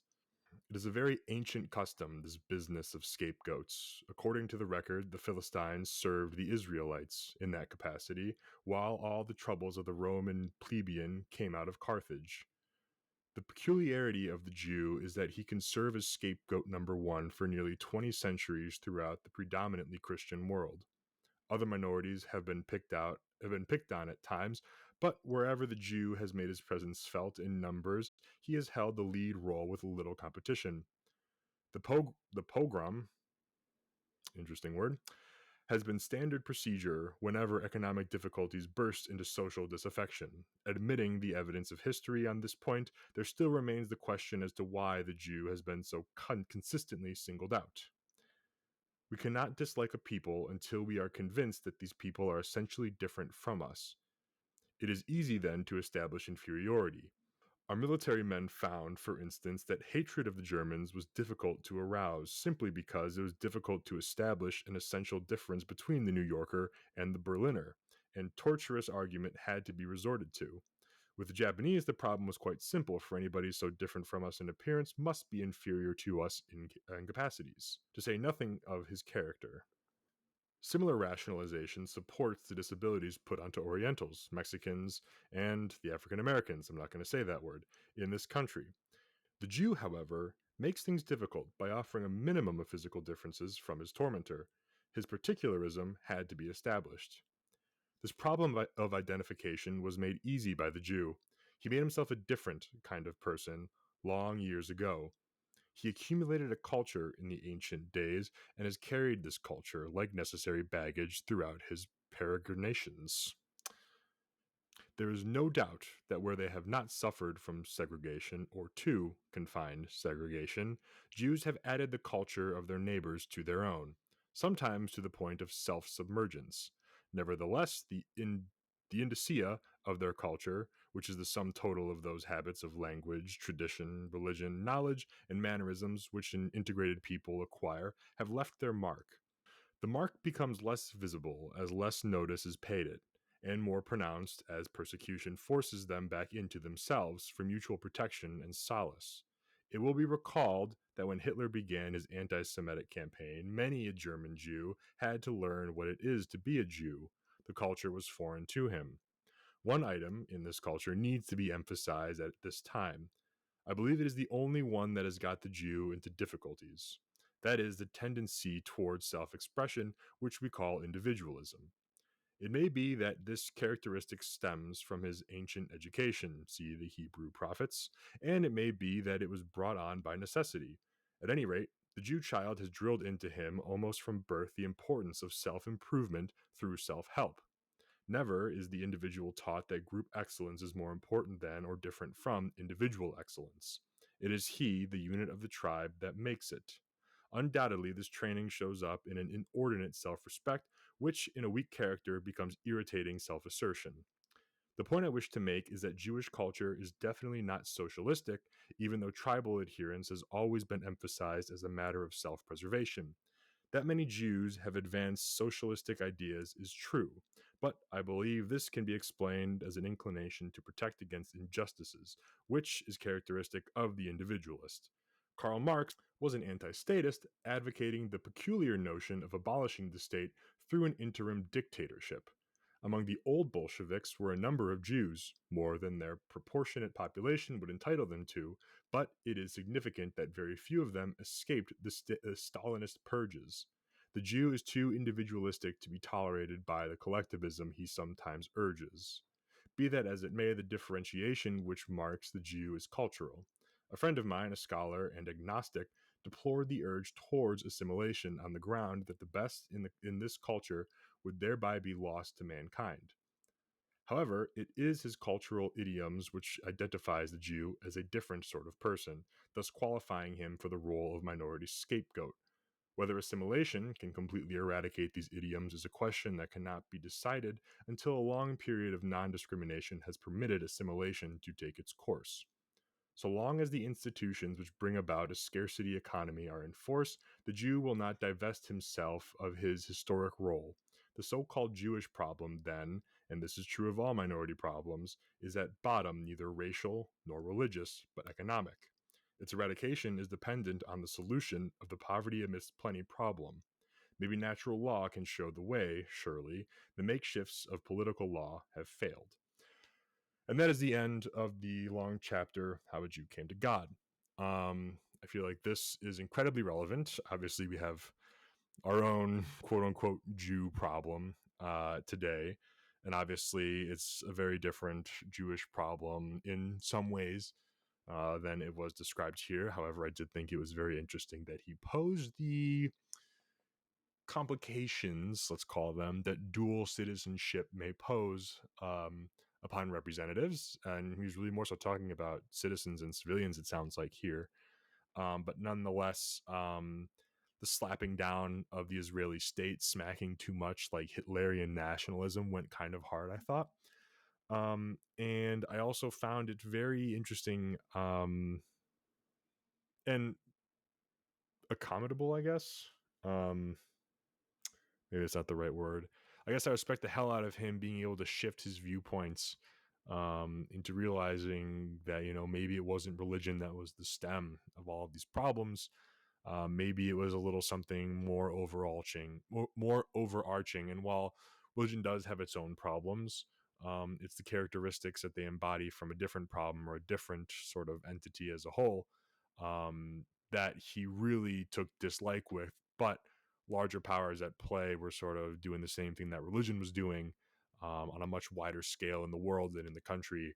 And so being open to that sort of shift in, the demon or the bad guy or the root cause of the problems in the world, or most of the problems as he saw it, was pretty cool, I thought. And obviously, you've heard me ramble on about Spooner and Tolstoy in any manner. Natural right is natural right, natural law, that sort of thing is exactly the root of it all for me and sort of my beliefs, just the reading about and from these guys who are a lot smarter than me and who were figuring these things out long before me. And so him sort of latching on to Henry George's teachings about natural law and the Adam Smiths and whatnot, obviously this is going to be right on my alley. So Jew chapter out of the way. We're now cruising along. I got a drink. I got 2 drinks. I got water. I got bourbon. And at some point, I will probably need to switch over to a tea to keep my my voice around and also my mental, because I don't know how much whiskey I can drink before this early to mid 19th century English starts to melt my mind. Sorry if I'm tripping over a lot of words. Sorry if I don't know what a lot of these words are. I'm not going to pretend like I do because they're not normal English words. I'll probably put the definitions and the actual spelling of the word up on the screen for anyone who's got video access, just so they can see what the words mean and apply them applicably. Otherwise, if it's not really clear what they may mean, I may go back and just sort of add the definition over them to make the sentence or paragraph or whatever, the thought, a little more coherent as a listener. All right, on to chapter 3, titled About Revolutions. It is obvious that the world is knee-deep in social revolution. What is not obvious is that embedded in the present revolution are the seeds of another. Yet that must be so simply because it was always so. No sooner do men settle down to a given set of ideas, a pattern of living and of thinking, than fault-finding begins, and fault-finding is the taproot of revolutions. Many reasons are often an explanation of this mental restlessness. One reason that will serve as well as any other is that we are born young, very young. It is the natural business of the young mind to ask why. And since nobody has answered that question with finality, the field for speculation is wide open. And so, as soon as youth finds laws in the going answers, he makes up his own. And because they are new as far as he is concerned, they are guaranteed against flaw. Somehow, the flaws do show up, and another generation mounts its hobby horse in quest of the Holy Grail, the brave new world. Revolution is inherent in the human makeup. Suppose we came into this world with all the disabilities and disillusions of, say, the age of 60. In that event, mankind would never have moved out of its cave apartments, never would have heard of the atom bomb or the New Deal. The only function of old men, or at least their occupation, seems to be to find fault with the panaceas that possessed them in their youth. The price of experience is disillusionment. With disillusionment comes resistance to change, and the obstinacy grows so far as to find fallacies in the infallible panaceas of their sons. Nevertheless, youth hangs onto the ideas in which it has a proprietary interest, and change does come. A revolution is a thought pattern born of curiosity and nurtured on an ideal. Every generation thinks up its own thought pattern, but because the preceding generation hangs on to what it is used to, the transition from the old to the new must be gradual. From the perspective of history, it seems that on a certain date, one revolution died and another was born. We think of the 19th century, with its tradition of natural rights and its laissez-faire doctrine, as suddenly ushering in a reversal of the feudal tradition. But Voltaire, Adam Smith, Rousseau, and others were plowing and planting some time before 1800, and if you do some digging, you'll find the roots of the 19th century in much earlier times. Even so, while we were enjoying or ruining our own revolution, it is a certainty that youth is critical of it and is building its successor. There is a measure of fun, if you are inclined that way, in trying to discern in the prevailing current of ideas the direction of the next revolution. It is an interesting game, even if you know you cannot be on hand to say, "I told you so." It is a game that takes the bitterness out of disillusion and robs pessimism of its gloom. All right, so that's the first section of chapter 3. And the thing there's two things I want to zoom in on here. Talking about the young. It is a natural business of the young mind to ask why.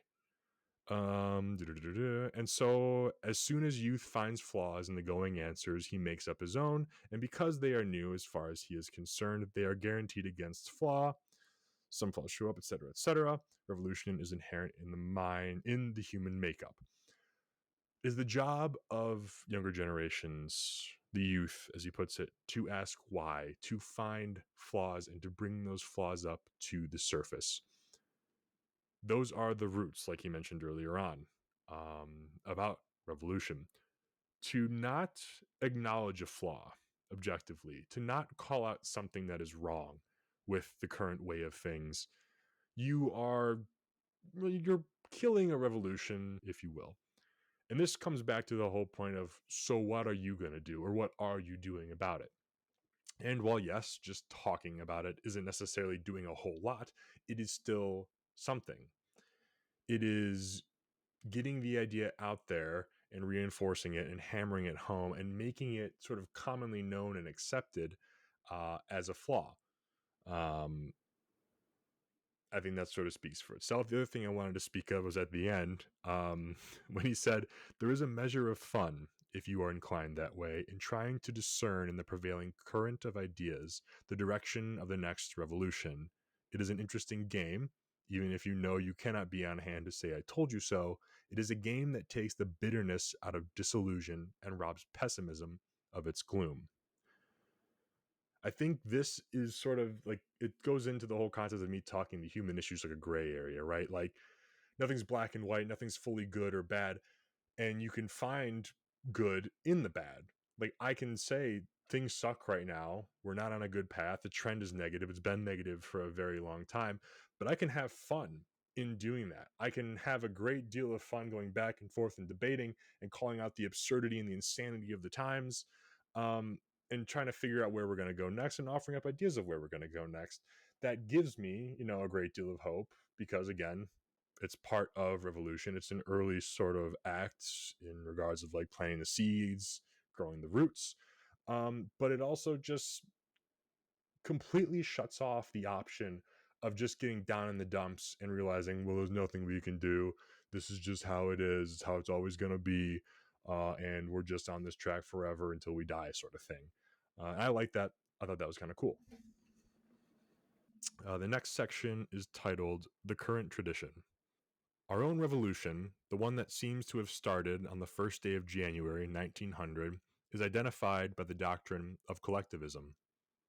Briefly, the doctrine holds that improvement in our way of living is attainable only if we discount the individual.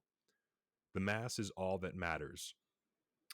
The doctrine does not deny the existence of the individual, but relegates him to the status of a means, not an end in himself.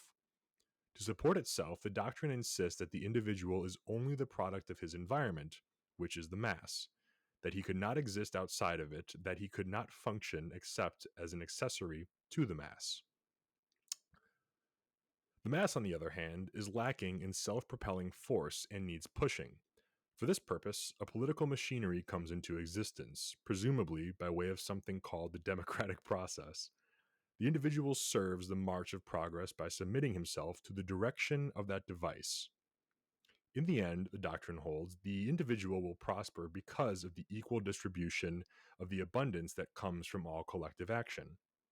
That is the central idea of our current tradition.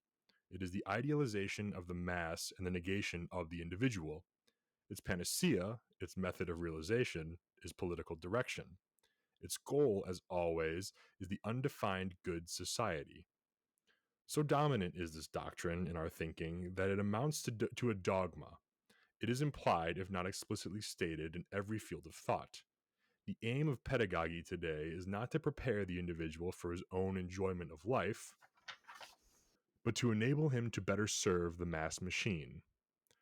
The psychologist makes adjustment to mass thought the measure of healthy thinking and living. Jurisprudence puts social responsibility ahead of individual responsibility. The concern of the scientist in the discovery of principles is secondary to his preoccupation with mass production. The economist studies institutions, not people. And philosophy rejects speculation as to the nature of man or the purpose of life as effort that might better be put to the practical problems of society. Ours is the culture of the all rather than the one. The end result of this kind of thinking, the practical result, is the worship of the state. This is a necessary consequence of the idealization of the mass, for since the mass can operate only under political power, then that power becomes the necessary condition for all life. It is a self-sufficient agency. It operates on a plane higher not only than that of the individual, but also higher than that of the mass. It is not only superpersonal, it is supermass. Without the state, the mass could not function, even if it could exist. The state, then, is the modern golden calf, with this essential difference that its power is demonstrable, not assumed. It can and does guide, direct, and harbor all of us. Hence we adore it, make sacrifices to it, and never question its infallibility, even if we detect imperfections in its hierarchy. The current president may be in error, but the state can do no wrong. Well, I mean, come on now. How great is that? We've already introduced a new religion of statism, worshiping the state, and how left behind everyone seems by the government today. You no longer feel represented. By the way, this was written back in the early to mid 1900s, but he already sort of saw this coming and growing back then.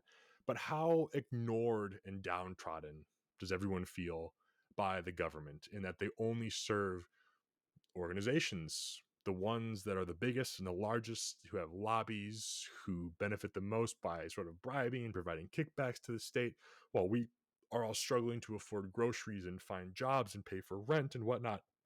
I think we're at sort of the closer to the logical conclusion of this, this New Deal, the great betrayal of the 30s, where the federal income tax was instituted, and collectivism really took root and started to blow up. A great foundation to the idea of collectivism as, sort of this nasty sort of beast and how we operate. as a country today under the state, under this golden calf. On to the next section. Take a sip here. Gotta go pick up my lady in 2 hours, so we're good. We'll make a good dent in this this portion of it. Our father's tradition is the next section. Just how far our evolution has gone along this path is seen when we make comparison with that of the 19th century. The dominant doctrine of that era held the individual to be the be-all and the end-all of all life. He was the only reality. Society was not a thing in itself, but was merely an agglomeration of individuals working cooperatively for their mutual betterment. It cannot be greater than the sum of its parts. The individual was not the product of his environment, but the responsible master of it. And this, I'm not going to finish, I'm going to say this now. Shopping cart. This is the shopping cart parable. To go back, society was not a living thing in itself, but was merely an agglomeration of individuals working cooperatively for their mutual betterment. It cannot be greater than the sum of its parts. The individual was not the product of his environment, but the responsible master of it. I've said this 100 times, I'll say it again. You go to the grocery store. Everyone uses a shopping cart, right? And yet the parking lot is not littered with carts across all of the parking spots. They're not scattered throughout the store. They're not just thrown everywhere. And while, yes, there are workers to ensure that the carts are brought in and somewhat organized in the parking lot and put into the cart corrals, most people, if you observe their behavior, will take the carts back without any financial incentive, without any legal incentive or threat, just because they know it's the right thing to do. They will take the carts back. And that is sort of that is human nature in a nutshell. You know, we're conditioned to our Instagram algorithms, news feeds, and whatnot, that people are nasty and that at any given moment someone's going to jump out of their car and shoot you, rob you, rape you, whatever. But most of society, most of healthy and just common courteous society will do good by their neighbor. Again, humans are social creatures, despite every single technological advancement has tried to make us less than, so we need human connection. We need human interaction. We have always lived together. We have always benefited from groups. So it is in our nature to seek that and to do right by that. And that sort of touches on that. That was long-winded, but you get my point. Carrying on. The 19th century had a dogma too. It went by the name of unalienable rights. These were held to be personal prerogatives, inhering the individual by virtue of his existence and traceable to God alone. Government had nothing to do with rights except to see that individuals did not transgress them, and that was the only reason for government. Its functions were entirely negative, like a watchman's, and when it presumed to act positively, it was not minding its business. It must be called to account. In the practical affairs of life, doctrines and dogmas have a way of losing their virtues. Even integrated philosophies fall apart when men start applying them. That's amazing. Did a whole episode on, never and always, how dogma's horseshit. And then even the pillar, beware the frailty of man, even integrated philosophies fall apart when men start applying them. The individualism of the 19th century suffered considerable mayhem, even from those who paid it most homage, the advocates of laissez-faire. Their insistence on their right to do as they please turned out to be the right to exploit others, a right they could not exercise without the help of the very state which they were pledged to hold in leash. They built up the power of the state by demanding privilege from it. By the middle of the 19th century, this privilege business had given individualism a bad character. The reality was far short of the earlier dream. Youth was quick to detect the fallacies in individualism as it was practiced, condemned it, and went to work on a replacement. The cure-all they hit upon was a doctrine of equalitarianism. Jeez. Curiously, they promoted this new idea in the name of natural rights. If we are all endowed with equal quantity of natural rights, then it follows that we all have an equal right to what everybody else has. That was, at bottom, not only a revolt against the injustices of privilege, but also a rationalization of covetousness. At any rate, equalitarianism called for an extension of privilege, not the abolition of it. And since privilege is impossible without political enforcement, the equalitarians, I hate that word, turned to state power for help. All kinds of reforms were advocated, and all of them strengthened political power at the expense of social power. It never occurred to those who, like Dickens, struck a blow for bigger and better poor laws, quote unquote, that they were preparing the ground for social security, which reduces the individual to wardship under the state. Meanwhile, Karl Marx was developing his rationale for collectivism. The collectivistic revolution was born in the matrix of individualism. So, going over this here, the equalitarianism, I guess, revolution that came after individualism was abused by those larger entities to beg the state for more power, to prey upon those who would be lesser or smaller than them. Even though it was the state's job, the government's job to ensure that didn't happen, they granted them the power to do so, no doubt for money, as will likely be explained here. The equalitarianism came around because it sounded great. It sounded awesome. It really only encouraged the same behavior, but under the flag that just sort of sounded and looked nicer. And if that sounds familiar, that's your critical race theory. That's your DEI bullshit.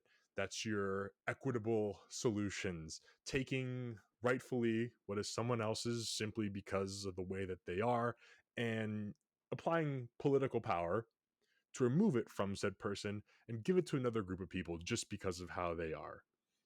No different. The next section, revolutions breed revolutions. That is the point to keep in mind when we speculate on the future. That revolutions are born in revolutions, and they are always being born. Curious youth never fails to detect inadequacies in the tradition it inherited, and is impatient to write a new formula. Excuse me. Is that whiskey? On paper, the formula is always perfect, and perhaps it would work out just as predicted if the human hand did not touch it. And this is why I always do sort of put a footnote as I rant, as I ramble on about anarchy, about completely tearing shit down and reverting to monkey. You know, it sounds great. It is idealistic. It's not realistic. What I argue isn't how things are, it's how they ought to be in a way. And I know that when I say anarchy, it's no different than saying, real communism hasn't been tried, however, nor is anarchy. Beyond the point, it's all idealistic. It's all without fallacy. It's all without fault. I can come up with as many theoretical counterpoints to another's, counterpoints to my counterpoints, and we can joust back and forth about theoreticals, but there's no human element in it. And no doubt as humans get thrown into it, it's going to get messier and messier. So just an acknowledgement of that point and applying it to my paradigm and sort of the glasses that I view things through and what I spew out into the universe.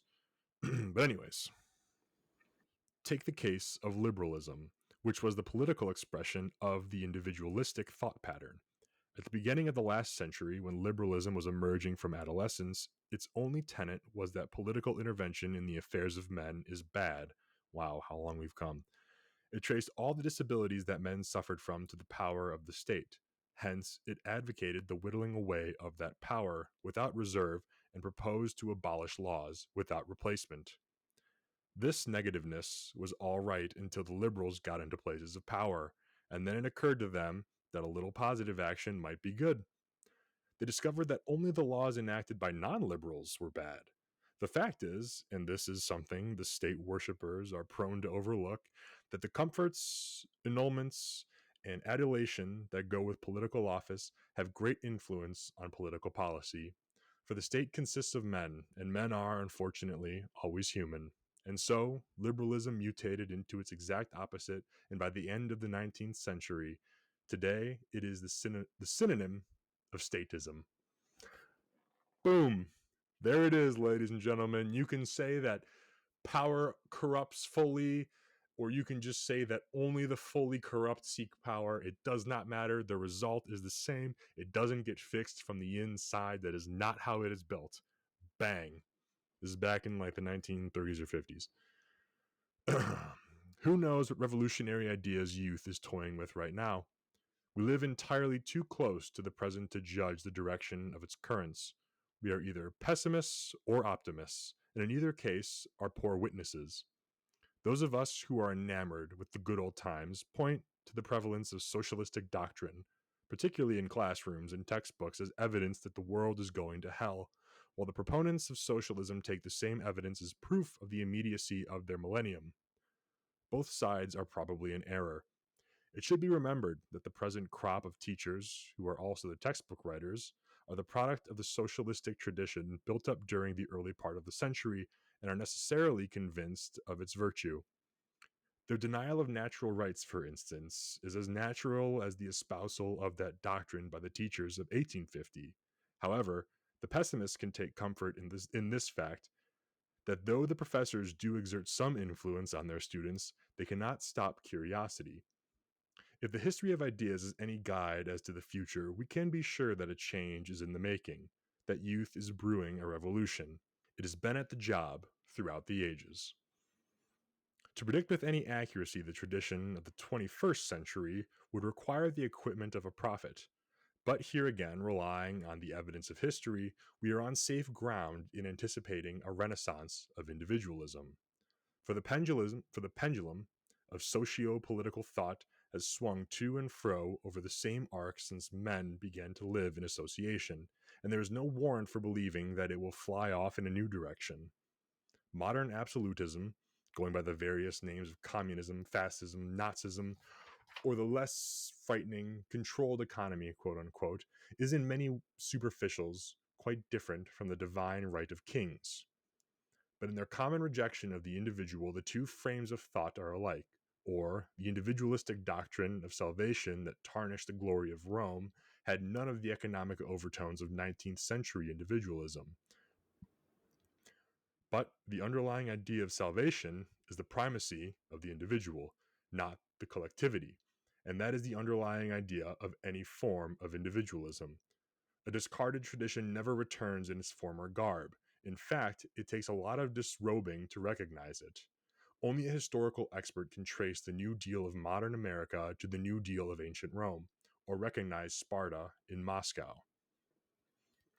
What do we talk about in this one?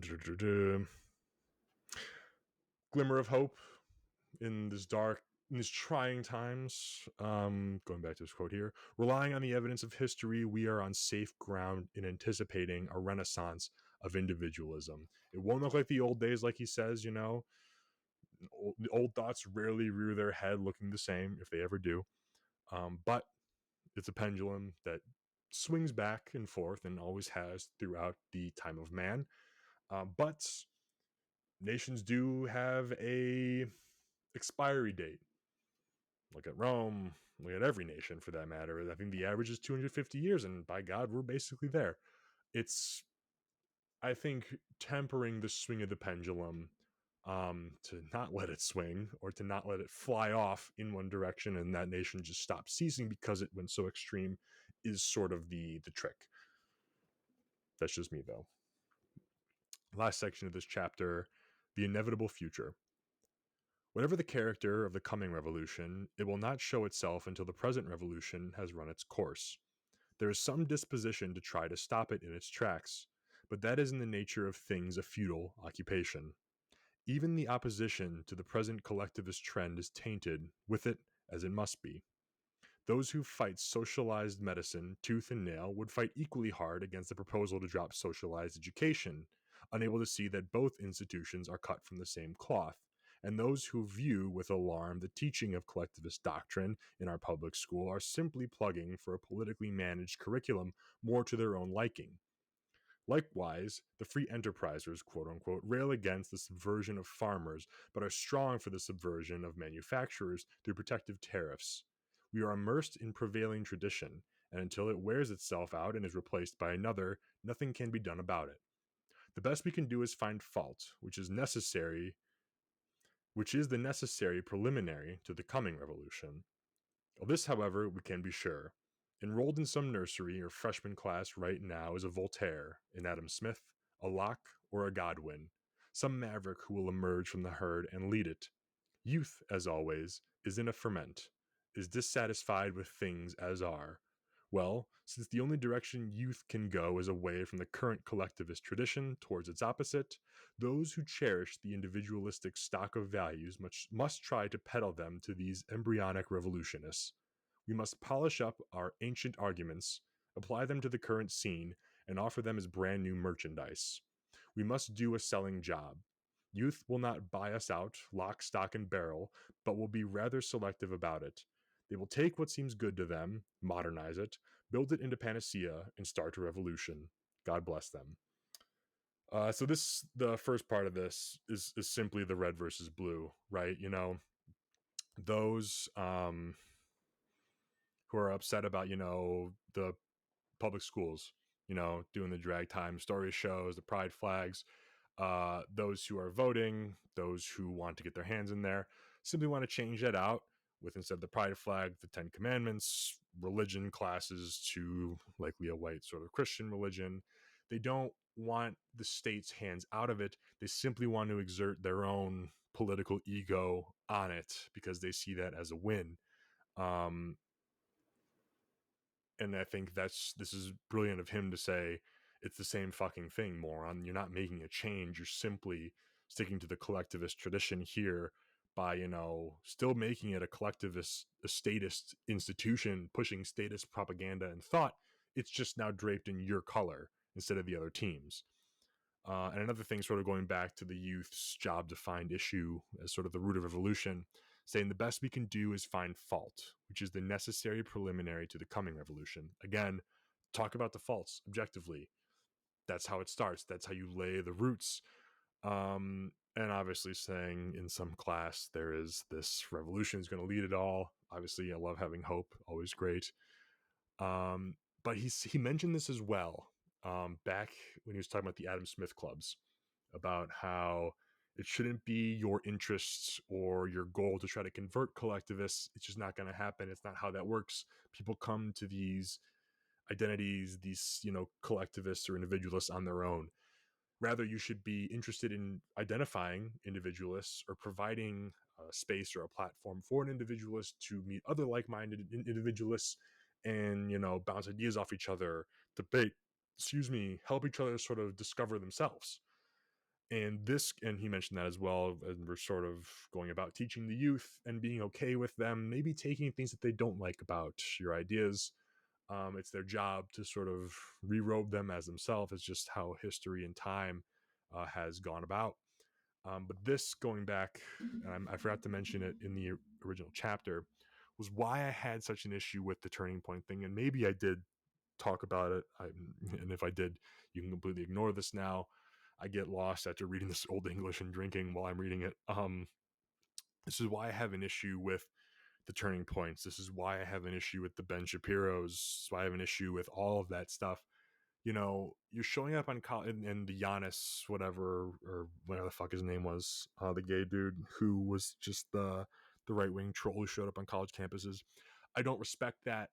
I don't like that because you are just a click farm. You're just a view. You're just a content creator. You're not there to actually celebrate, you know, freedom of speech. Are you exercising freedom of speech and thought? Yes, absolutely. But I wouldn't necessarily say you're nurturing it. You're not really doing a great job at representing it because you're there simply to cause outrage.